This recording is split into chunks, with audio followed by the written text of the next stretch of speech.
It's time to get serious about your financial future. It's never too early, but it could be too late to get started. And that's oftentimes the hardest part, getting started. How much do I save? Where do I invest? Do I save for college or retirement? How much for each? And who do I talk to about it all? Okay, we'll keep things simple for now and help you answer the last one. We recommend you begin with a local financial advisor, and that's Jennifer Johnson of Three Magnolias Financial Advisors. She'll sit down with you for a complimentary introductory consultation and go over all of your questions. Get started on the path to achieving your financial goals. Visit threemagnoliasfinancialadvisors.com or call 336-701-1600. Get comfortable with your financial future. Three Magnolias Financial Advisors, retirement, financial planning, and investments. Securities offered through Private Client Services, member FINRA SIPC. Investment advisory services offered through Three Magnolias Financial Advisors. Three Magnolias Financial Advisors and Private Client Services are not affiliated. Private Client Services is under separate ownership from any other named entity. This is the Triad Podcast Network. Hi, everyone. Welcome to our real estate podcast with our guy, Blake Ginther from the Ginther Group Real Estate in Winston-Salem. It is close to fall. We're recording this a couple days before the official start of fall. And so we're going to discuss what that means in the world of real estate. But Blake, we got some big news this week, a lowering of interest rates. I would imagine that's what a lot of people have wanted to talk to you and your team about. Is that fair? Yeah.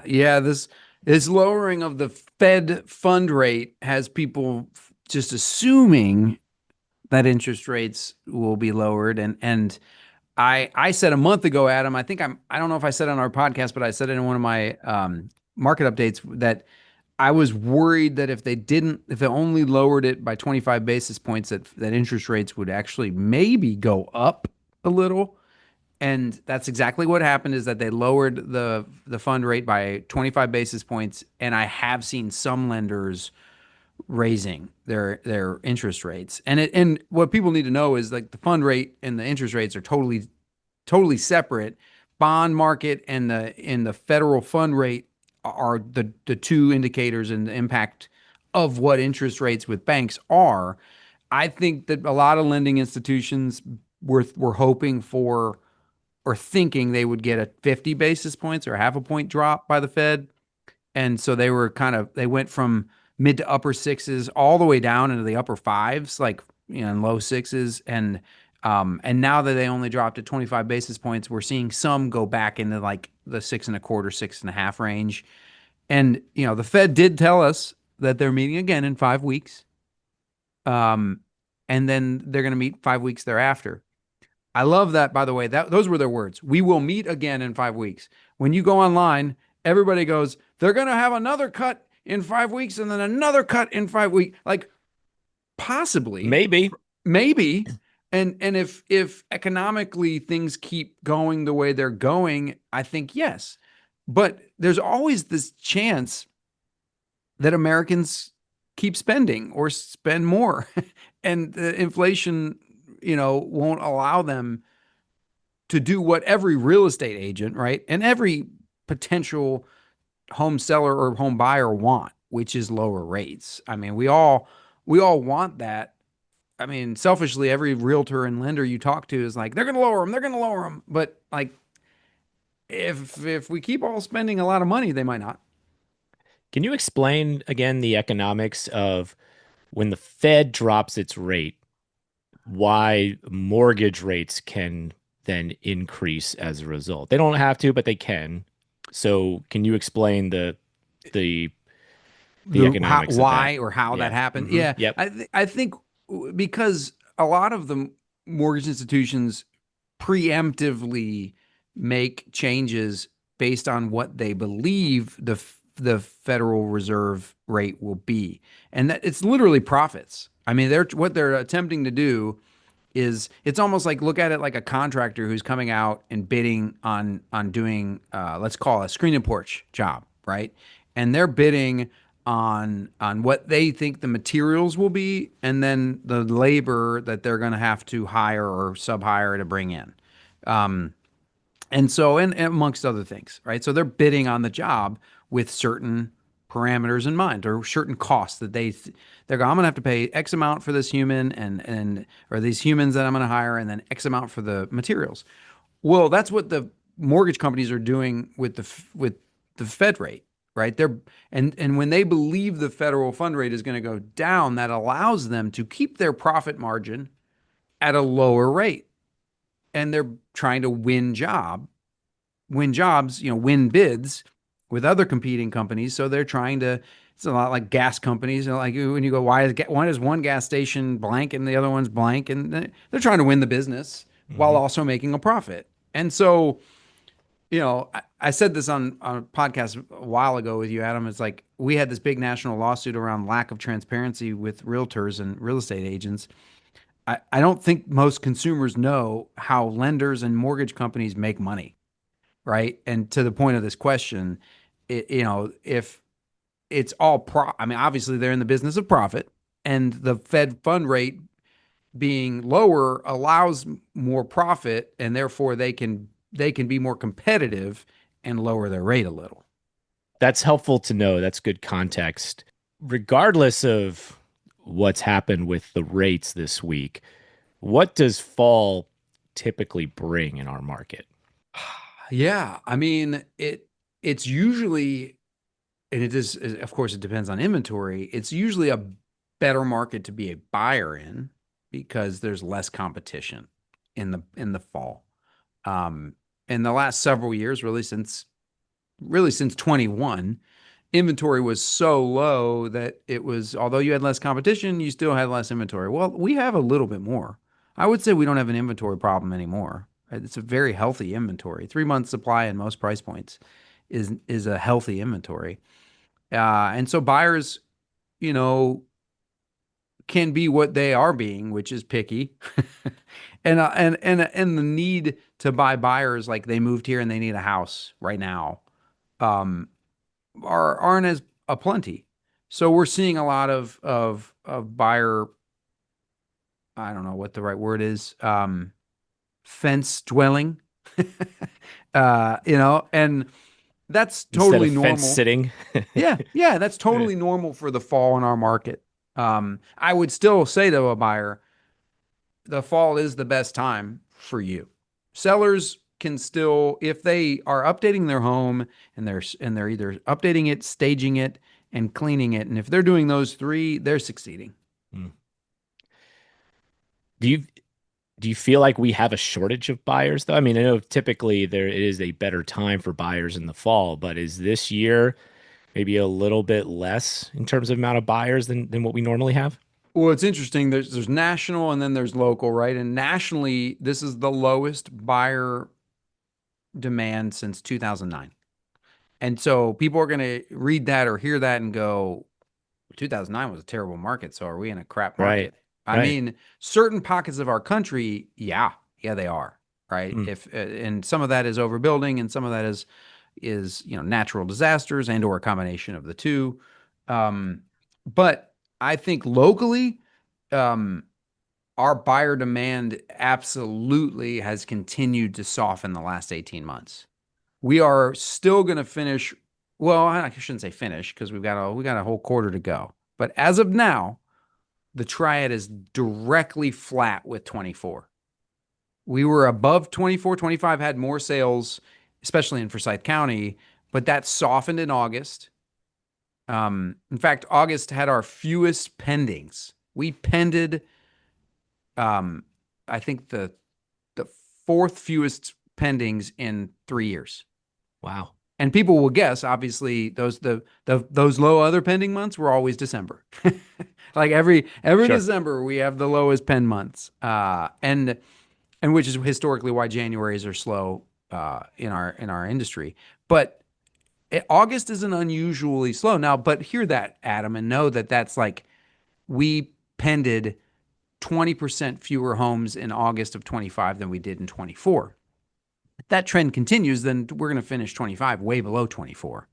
I don't think that's, I can already tell you because, this week alone, we've pended double digits, the team has. So like it's going to be fine. And no doubt consumer confidence, right? And just there's a lot going on in the world right now. I just think that there's just moving isn't on the forefront of a lot of people's minds.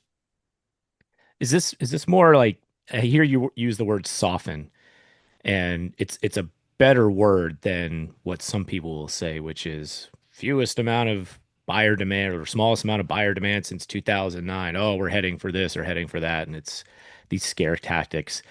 You use the word soften, but in a way, is the market just kind of right sizing where inventory is Yes. getting back to a healthy place? And it's just, look, the what this was 3 or 4 years ago was not normal, was way to the extreme, and we're just getting back to right sizing what it's supposed to be. I think that's a super smart, healthy way of saying it because realtors and lenders are perhaps feeling it, right? And being, I mean, look, I'm keeping my head down and being quiet because we're going to have a better year this year, most likely than last year. And I'm surprised by that pleasantly. Our market is going to probably be super, super flat. A lot of realtors, we still have way more realtors than we probably should, frankly. More got in the industry in COVID than ever before. And we're starting to see some realtor exits, get quote unquote real jobs. And I think that that's healthy. So, and I think that we're not the only industry that is right sizing. And I think that the work from home situation, by and large, for a lot of industries is right sizing. I think there's a lot of right sizing. And I think that in that, it's a little uncomfortable. Life is full of celebrations, birthdays, holidays, life milestones, and so much more. And who has been helping generations of families celebrate these events? Our friends at Dewey's Bakery. And even if you aren't planning for something in the near future, you don't have to wait to enjoy something savory and delicious from Dewey's. Maybe you just need something to get you through your Mondays. Drop by every Monday for a free Cake Square Day. No purchase necessary. Just come celebrate the start of a new week. So, if you're hearing this ad on a Monday and you're in your car, reset that GPS and get to one of their 3 Triad locations immediately in Winston-Salem at Thruway and Renolda Manor, plus one in Greensboro at Friendly Shopping Center. And any day of the week, you can find the perfect item with fast and easy ordering options at local.deweys.com. Plus, Dewey's does so much to help celebrate our community. To date, they've given back over $4 million to local schools, churches, and other nonprofits. Your next celebration isn't complete without something special from Dewey's Bakery. Dewey's. Celebrate every day. Because it's different than what it has been recently, it can feel uncomfortable and make people worry, but it's about perspective and going back to some of those pre-COVID times when, like, yeah, this was normal. This was, and in short, honestly, you hear that. The number one thing I would want people who are listening to this, who are considering selling or buying in this market, in what I would say is like, whether it's right sizing, going up, going down, whatever you want to say, those that are doing it right are finding success. Those that are not are not. And isn't that the way the world is supposed to work? Mm-hmm. Yeah. It's that simple, honestly. And when you say doing it right, you're talking about the people that are, well, I mean, I guess you could come at it from both sides of the equation, but I immediately start thinking of, if you're selling and you're doing it right, like you're putting in the effort, right? You're not just listening it and waiting for everything to come to you.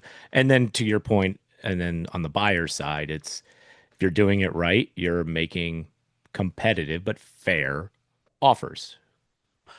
Yeah. Yes, exactly. That's exactly what I'm saying. And I mean, look, it's always been this way, right? And people don't have to utilize our renovation program, but those that are winning because updates matter a lot right now because of the cost of living. Buyers typically just really want it done, not by them. They want it done by the seller because they are already pinched. And most people are pinched at the moment. And I don't think we get to snap our fingers out of that. You know what I mean? I think we're going to be here for a couple more years as we soften or moonwalk our way out of this inflation world. Yeah.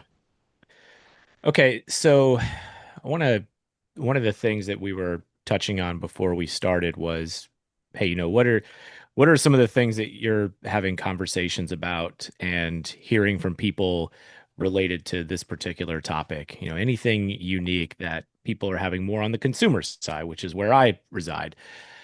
And I said, the conversations that I still have with people are if they're in a similar situation, like we are in, where we've been in a home for, over 10 years and we've built up a lot of equity. We've reaped the benefits of the rising cost of real estate. And so we built up a lot of equity. And it's like, okay, well, do we cash out and sell and look for something else? And it still feels like most people that are having that thought are thinking to themselves, well, yeah, but where am I going to go? Because I'm still gonna have to pay the market rate, which is so much higher than what it was. I don't know that I could afford anything right now. So I don't know. I still feel like that's what a lot of people are talking about that are getting that itch or just looking around and saying like, yeah, is it time for something different?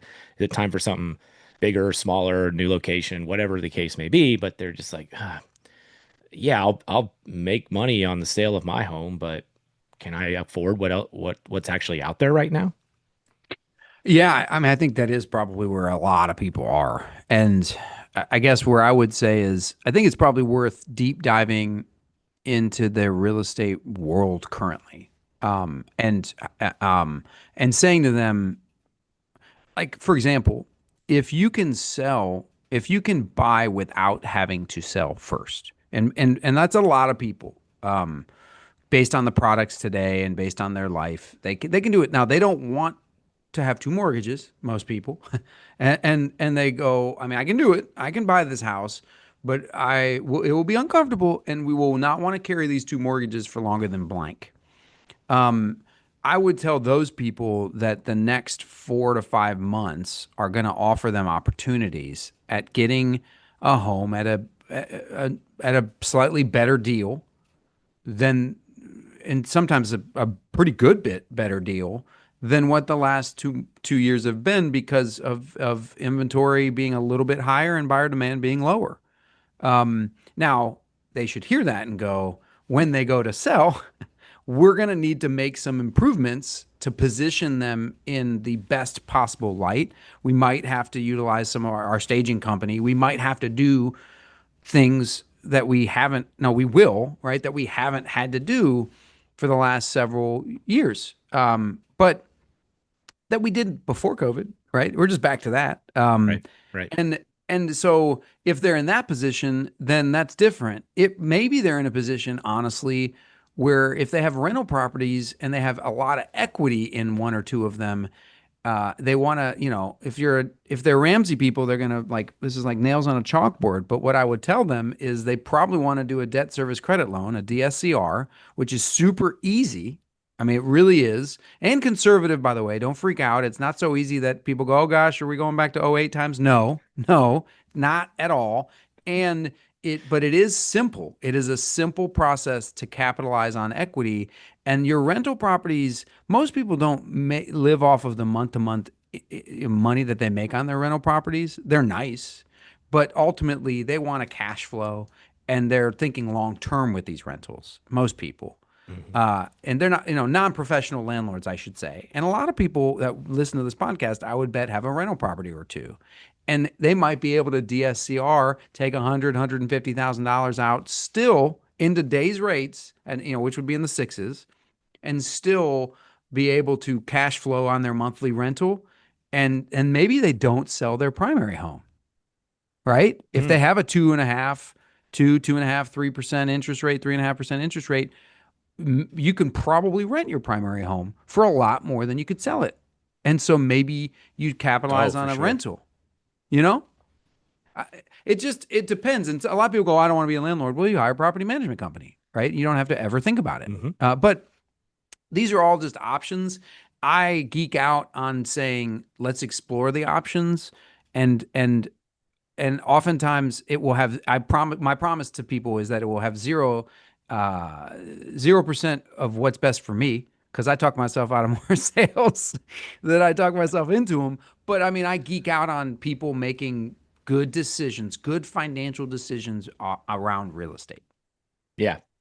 And cash is going to be king, right? 100% cash for the next, I don't know. I'm going to say at least 4 to 5 months. Realistically, I believe it's going to be 18 more months of this kind of moonwalking out of the inflation that we were in.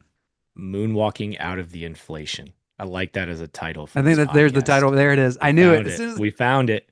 Moonwalking out of the inflation. I love it. I love it. Or cash rules everything around me.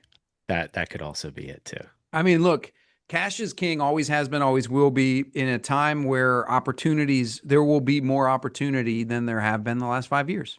Right. Yeah. Okay. This is great, man. I love that you love geeking out on options and you love geeking out on some of this stuff. And so that, I think, should entice people to call you or your office and try to talk about these things. And let's geek out over your situation. Right. So Yeah. how can people do that? I like that, by the way. That was one of the best tee-ups ever, all time. 336-283-8689, 336-283-8689, or visit us at theginthergroup.com, theginthergroup.com. No, I don't think I'm Ohio State. I just had to do it because somebody had the domain way back when. That's right. Yeah, the Ginther Group. Well, listen, he's a Browns fan, so he needs to talk about some good things in his life, and he loves talking about your real estate situation. So, give him a call. It's true. If anyone wants some Schadenfreude, I can always just talk about the Cleveland Browns for him. I'm going to stop the podcast right there, so we don't ruin the mood. Thank you. Hey, thanks for listening to this episode on the Triad Podcast Network. Our mission is simple: provide information, advice, and stories about the people and places that make the North Carolina Triad such a great place to be. You can find us by searching Triad Podcast Network on Apple Podcasts, Spotify, pretty much wherever you like to listen. If you like what you heard and want to support the show and those that contribute, we would truly appreciate a rating and review on your favorite podcast app. It helps spread the word along, as do your shares on social media. You can find us on Facebook, Twitter, Instagram at Triad Podcast. To get in touch with us, simply email info@triadpodcast.com. Thanks for listening. This is the Triad Podcast Network.